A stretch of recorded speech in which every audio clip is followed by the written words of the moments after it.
Alhamdulillah hadana li hada wa ma kunna linahtadiya laula an hadanallah. Asyhadu an la ilaha illallah wahdahu la syarikalah wa asyhadu anna Muhammadan abduhu wa rasuluh alladzi la nabiyya ba'dah.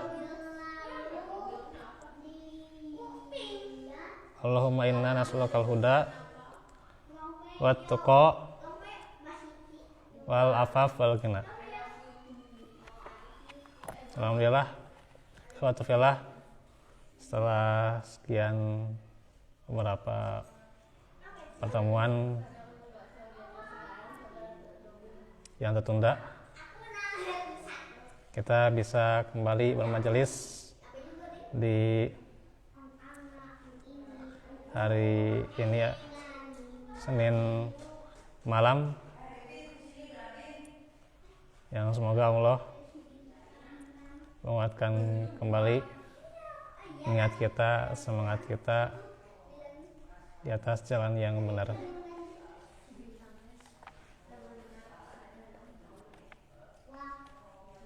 Kita akan melanjutkan seputar akhlak. Sebelumnya sudah dibahas tentang bahaya sombong, terus dengki ya. Nah, sekarang kita akan masuk ke yang namanya ujub ya. Nah, ini penyakit yang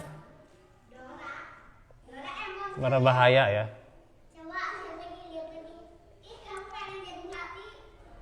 Menghinggapi seorang yang beriman, penyakit yang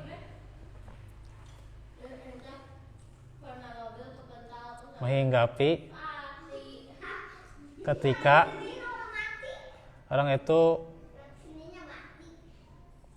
membanggakan suatu nikmat dan condong kepadanya ya, condong pada nikmat itu, tetapi lupa menyandarkan nikmat tersebut kepada yang memberi nikmat. Bisa lihat di Ihya Ulumuddin Al-Ghazali, Tadzibul Akhlaq, dan juga yang lainnya ya. Atau bahasa kita itu bangga diri ya, bangga diri. Nanti kita akan terangkan apa saja bahaya ujub ya, dan juga apa saja yang diujubkan atau sebab-sebab ujub ya.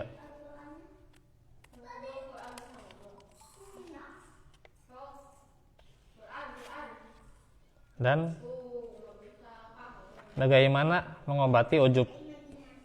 Ini lebih simpel ya, beda dengan yang dengki itu sampai ke 6 pertemuan ya, 6 pertemuan.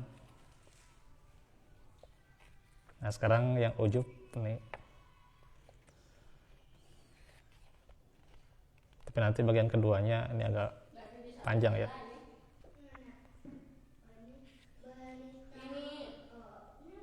Ini kita harus hati-hati ya, bukan hanya ujub yang menghinggapi itu dari segi fisik, dunia dan sebagainya. Nanti itu diterangkan ya. Tapi ada juga ujub di masa modern, ujub di masa milenial ya.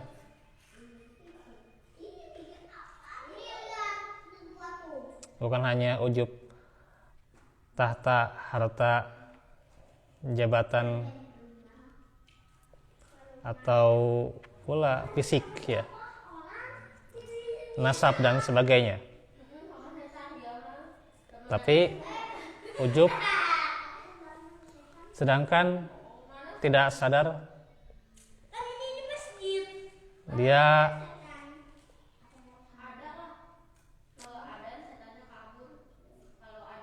punya ilmu atau ya, punya ilmu, punya pendapat, dan sedikit-sedikit punya ilmu, punya pendapat, atau ada ilmu sedikit yang didapatkan oleh gurunya atau dari gurunya ya, didapatkan dari gurunya, atau sedikit menguasai ilmu.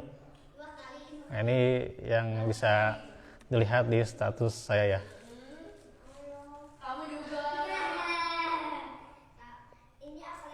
Sebenarnya ini sudah disampaikan di sini waktu ada Padaro Pak Sugeng itu ya. Itu disampaikan tentang bahaya tampil sebelum ahli ya.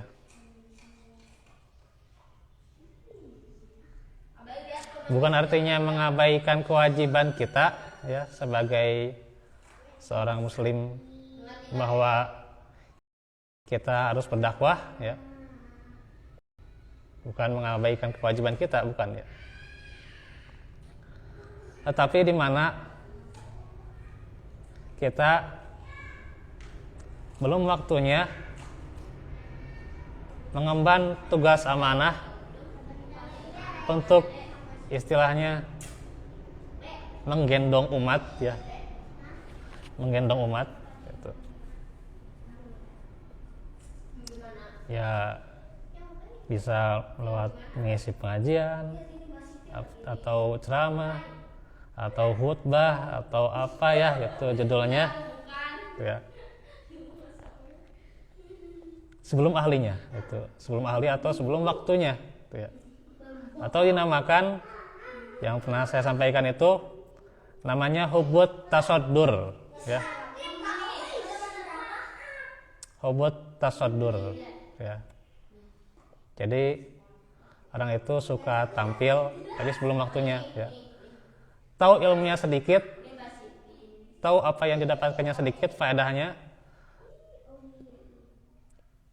Dia menguasai ilmu sedikit, langsung dia suka tampil ya.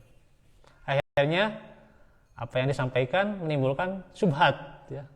Menimbulkan syubhat ya. Bahkan ada penyakit-penyakit yang timbul ya, penyakit syahwat dan sebagainya ya. Nah ini ya. Nah kenapa nih saya singgung nih sudah berkembang lagi lah. Gitu. Ya makin berkembang.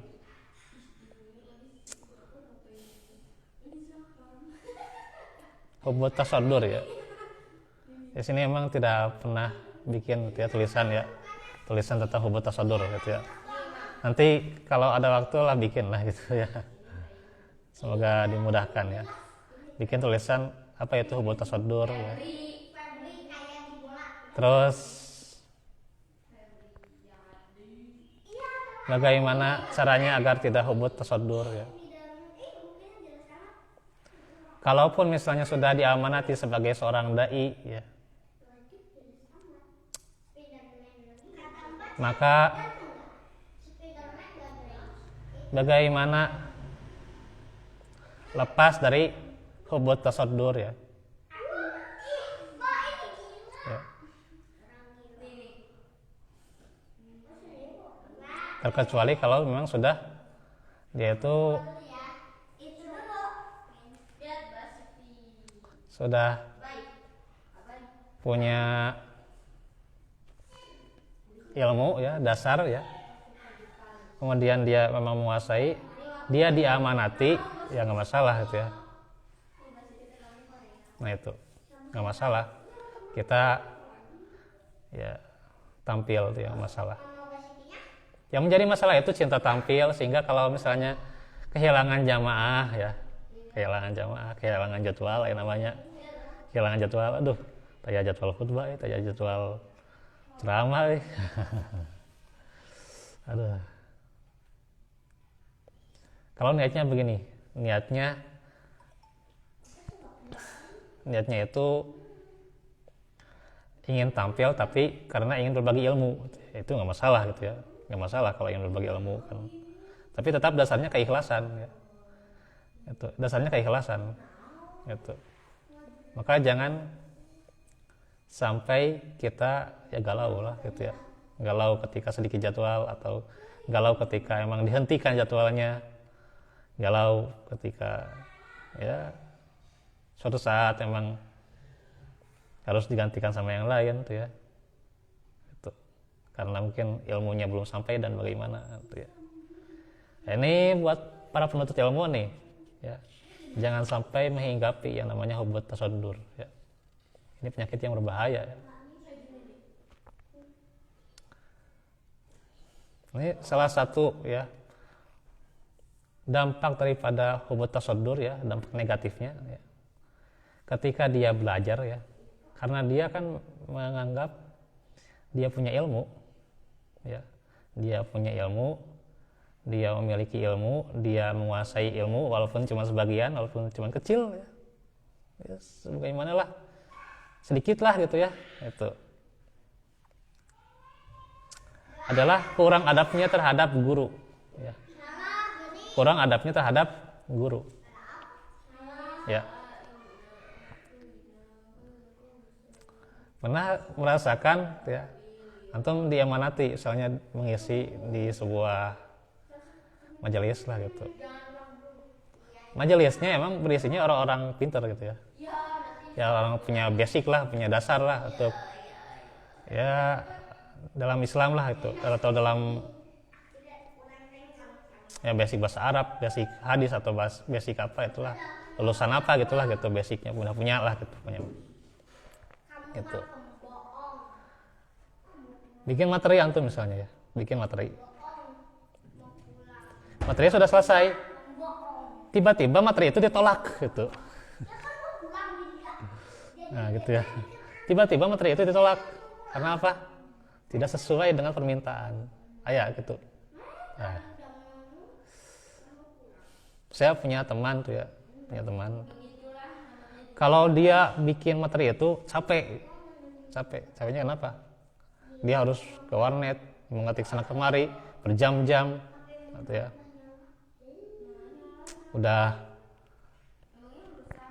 udah bikin materi nggak dihargai sebenarnya, nggak dihargai. Kenapa? Tidak sesuai request jamaah gitu, tidak sesuai request jamaah, dan jamaahnya juga emang punya basic ilmu, teh penghalang hidayah gitu teh ya, penghalang hidayah. Ada tak orang penuntut ilmu tak ya, karena kan merasa punya ilmu, ujub teh bangga diri punya ilmu gitu ya. Penghalang hidayah itu teh ya, jangan main-main itu ya, penghalang hidayah ya. Ya kalau kita punya ilmu, lihat Nabi Sulaiman ya, ada min fadli Rabbi gitu, ini dari Robku ya, bukan untuk bersombong ya, cita tampil, oh saya paling banyak jadwal itu, untuk masa di jadwalnya gitu kan, gitu kan, nah, sombong gitu.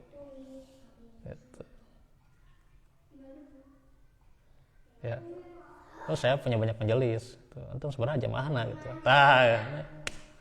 Penyakit gitu teh, nih betul nih. Kalau dulu saya nggak tegas soal ini mungkin ya sekarang berkembang lagi, terus berkembang ya. Khususnya orang yang punya ilmu, soalnya emang kejadian ya. Kejadian emang guru itu nggak dihikmat ya, nggak dihormati karena emang si mustaminya itu punya ilmu gitu ya. Bagaimana perasaannya ketika materinya ditolak gitunya, sok aduh ini hati kumaha atunya, ini gitu teuing ka guru teh gitunya ya gitu, ini gitu teuing ka guru teh cing beradab gitunya. Nah ini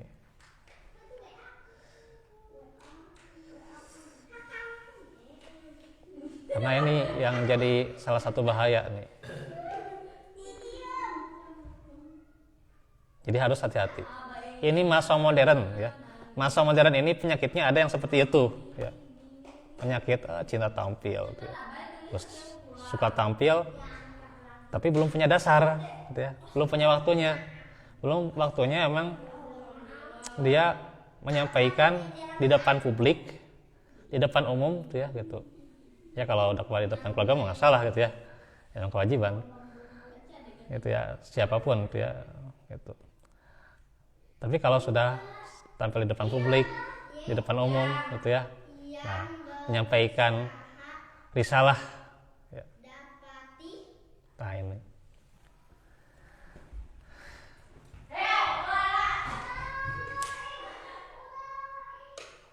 jadi inilah penyakit yang harus dijauhi ya. Saya nanti jelaskan ini pasti Muhajirin selasa yang keempat ya. Sekarang selasa yang ketiga ya. Jadi besok kalau di Muhajirin itu tentang kisah Nabi Adam ya. Nanti selasa yang keempat ada ini. Karena berhubungan dengan keikhlasan ya. Karena sudah banyak ya hubut-hubut prosedur kayak gitulah gitu. Nah gitu ya.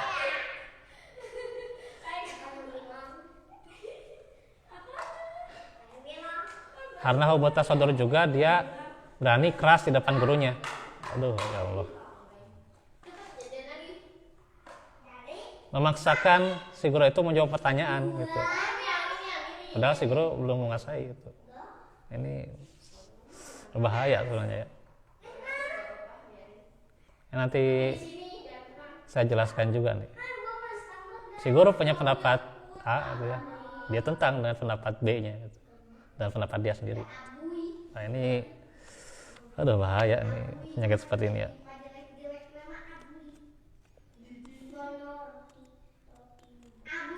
Minimal ketika seseorang suka tampil itu sebelum waktunya, sebelum memang dasarnya itu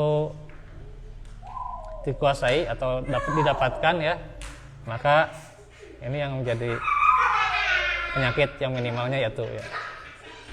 Apalagi dengan anak-anak, halo, suaranya kecilin ya, halo, suaranya kecilin ya, jangan keras-keras ya.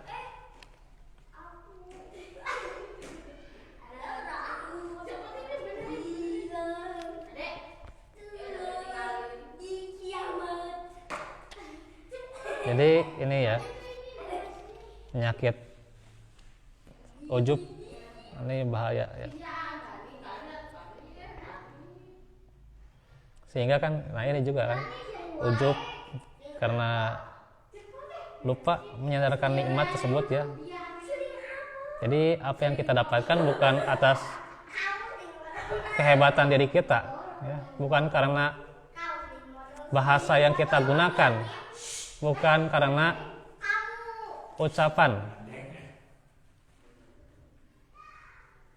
ya, bukan karena ucapan kita, bukan karena retorika kita, gitu ya gitu. Nah itu ya. Justru apa yang dibanggakan terhadap kita, ya, semuanya tidak terlepas dari pertolongan Allah ya. Itu. Dan kita selayaknya tidak perlu berbangga diri gitu ya. Soalnya kalau kita memahami ini pertolongan Allah ini dari Allah, ini buat apa kita berbangga diri gitu ya. Apalagi berbangga diri terhadap amal sholih ya. Terhadap ilmu, ya, ini penyakit yang itu ya menghinggapi ya. Jadi lupa kepada siapa yang memberi nikmat gitu ya. Nah, ini ada dalil-dalil ya. Ada 4 yang dijelaskan di sini. Yang pertama, surah At-Taubah ayat 25. Laqad nasarakumullahu fi mawatin katsirah wa yawma Hunainin id a'jabatkum kasratukum falam tughni ankum shay'an wa daqat 'alaikumul ardu bima rahabat summa wallaitum mudbirin. Sungguh Allah telah menolong kamu mukminin di banyak medan perang. Dan ingatlah peperangan Hunain ketika jumlahmu yang besar itu membanggakan kamu, tetapi jumlah yang banyak itu sama sekali tidak berguna bagimu. Dan bumi yang luas itu terasa sempit bagimu, kemudian kamu berbalik ke belakang dan lari tunggang langgang gitu ya. Jadi bagaimana adanya anggapan ketika punya jumlah yang besar gitu ya, itu bakal memenangkan peperangan padahal tidak berguna sedikit pun ya.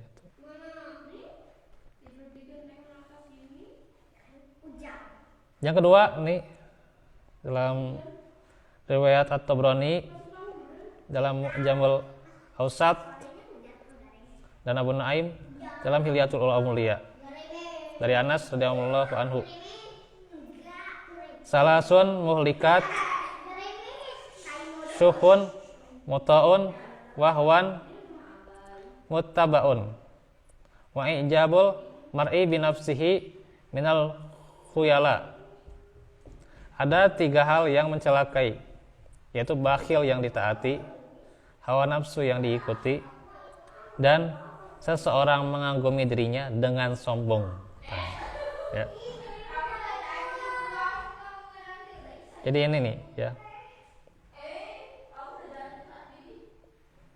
titik beratnya ke yang ini ya, mengagumi dirinya dengan sombong ya itu. Wasalasun wanjibat al-adlu fir ridho wal ghadab. Dan ada 3 yang menyelamatkan, adil ketika ridho dan marah, wal qasdu fil gina wal faqr, sederhana ketika kaya dan fakir, wa makhafatullahi fis sirri wal alaniyah.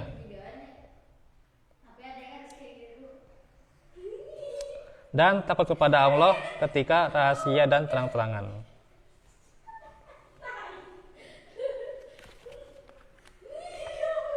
Yang ketiga, sebuah pertanyaan kepada Aisyah radhiyallahu anha, kapan seseorang itu berbuat jelek?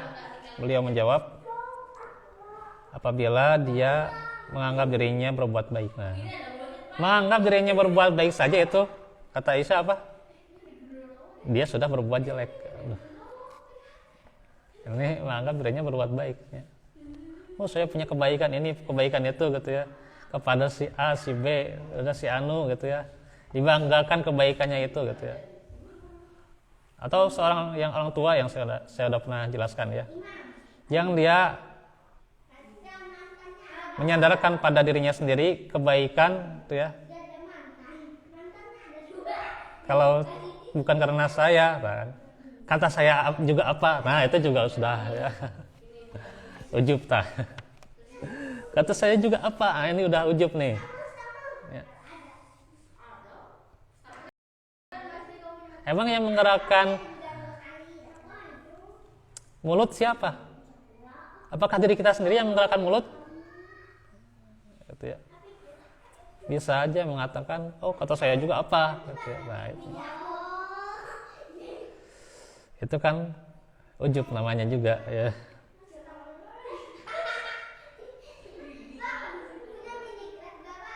Jadi kejelekan itu ketika menganggap diri kita sudah berbuat baik ternyata ya. Aduh.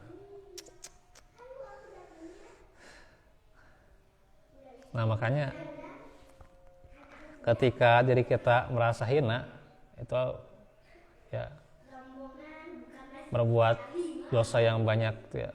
Ini peluang-peluang untuk kita memperbaiki diri ya.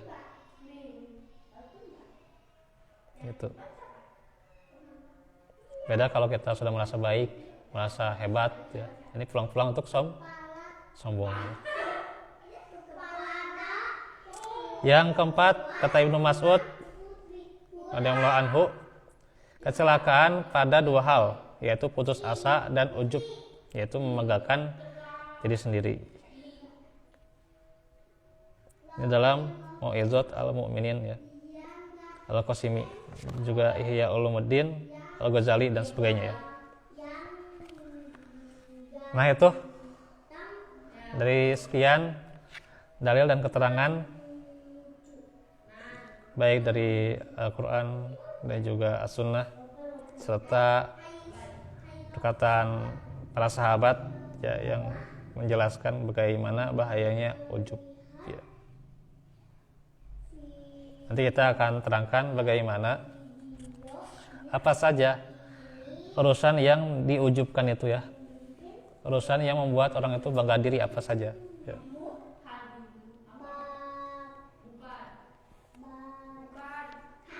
Dan juga nanti sebabnya, kemudian bagaimana obatnya. Nah, itu saja dahulu untuk tauhid atau ushul iman. Nanti karena ini ya, materinya masih belum gitu ya, jadi dipersiapkan saja lah, insyaallah ya, di kesempatan berikutnya ya. Kita tutup saja dengan doa. Barakallahu fikum wa lafu minkum. Rabbana atina min ladunka rahmah wa hab lana min ladunka rahmah. Rabbana atina fid dunya hasanah fil akhirati hasanah wa qina adzabannar. Wa hab lana min azwajina wa dzurriyyatina qurrata a'yun waj'alna lil muttaqina imama. Qul lakum hada wa astaghfirullah li wa lakum wa afu minkum. Assalamualaikum warahmatullahi wabarakatuh.